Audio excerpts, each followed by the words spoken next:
नन्ही राजकुमारी और चंद्रमा।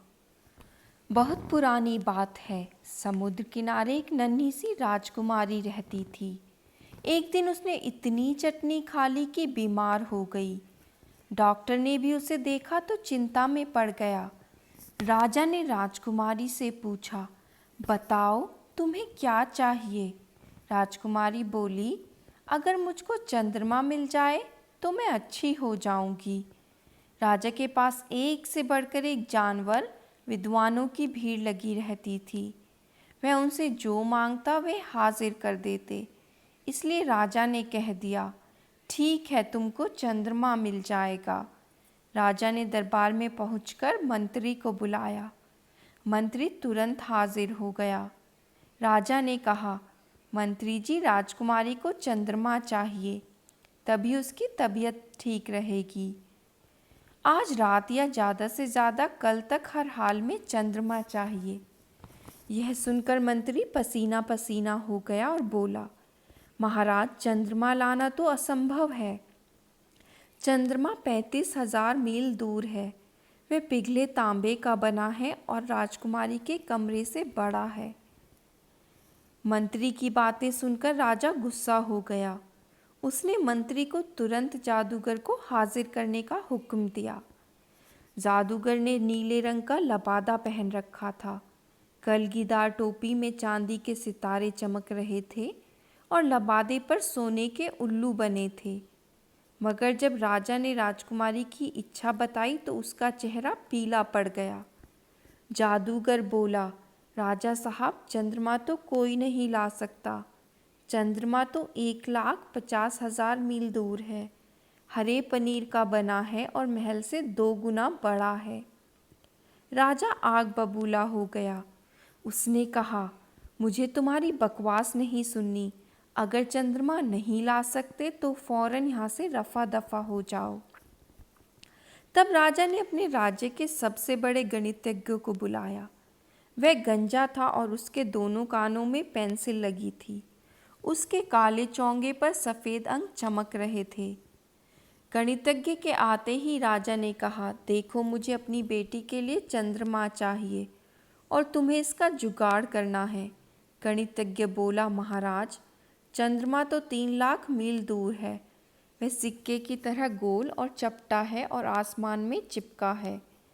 चंद्रमा को कोई भी पृथ्वी पर नहीं ला सकता। राजा गुस्से से लाल पीला हो गया। अब उसने सबसे उबकर विदूषक को बुलाने के लिए घंटी बजाई।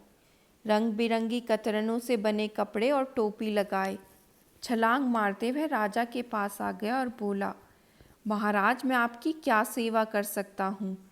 राजा बोला, राजकुमारी को चंद्रमा चाहिए और जब तक राजकुमारी को चंद्रमा नहीं मिल सकता वह ठीक नहीं हो सकती। विदूषक ने पूछा, विद्वानों के मुताबिक चांद कैसा है, कितना बड़ा है और कितनी दूर है। राजा बोला, मंत्री कहता है चंद्रमा 35,000 मील दूर है, राजकुमारी के कमरे से बड़ा है। जादूगर कहता है चंद्रमा 1,50,000 मील दूर है, महल से 2 गुना बड़ा है। और गणितज्ञ सोचता है कि चंद्रमा 3 लाख मील दूर है और मेरे राज्य का आधा है। विदूषक बोला, जब विद्वान ऐसा कह रहे हैं तो सच ही होगा। अब करना यह है कि राजकुमारी से भी पूछें चंद्रमा कितना बड़ा है और कितनी दूर है। यह कहकर विदूषक उछलता कूदता राजकुमारी के कमरे में जा पहुंचा।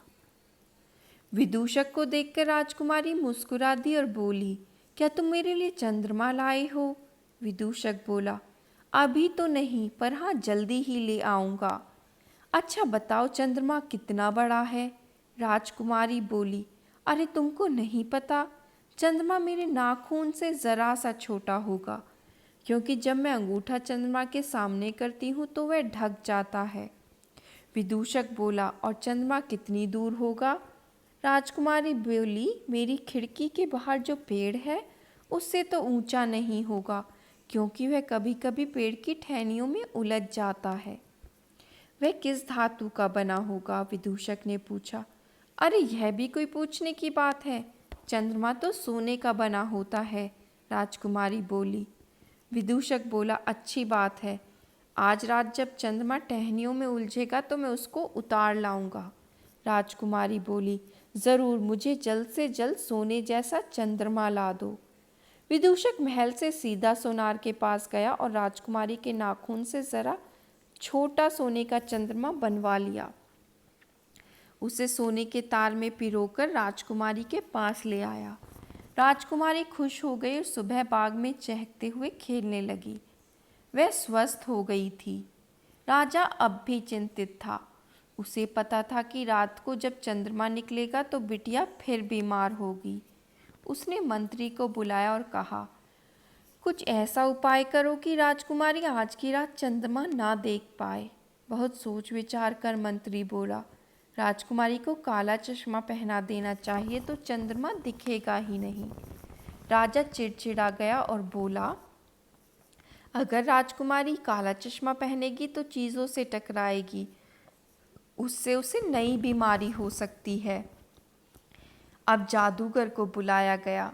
उसने सुझाया कि महल के चारों ओर काले मखमल के ऊंचे ऊंचे पर्दे तान दें तो चंद्रमा हर हाल में छिप जाएगा।